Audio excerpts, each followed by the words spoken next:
Hello mga kangani, panibagong araw, panibagong pag-asa.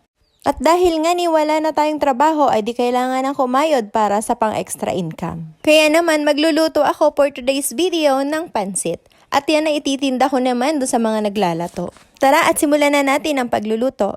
Sa mainit na kawali nga ni ay naglagay lamang ako ng katamtamang mantika.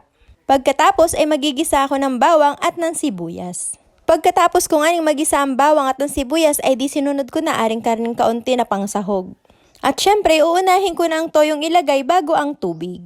Pagkatapos ko nga mailagay ang tubig ay di ilalagay ko na din aring gulay. Yung mga matitigas lamang na gulay para mabilis na ding lumambot.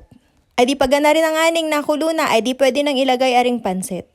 Ay 1 kilo nga ni lamang ang aking niluto, ay di pagkalagay ng pansit, ari na halu-haluin mo at nang hindi naman nadikit. Matapos nga ni ang ilang minuto, ay di ari na nga ni at luto na ang aking pansit na pangtinda. Ay di syempre bago ko simulan ng pagre-repack, ay di magkakape muna ako at talaga naman nagugutom no din ako.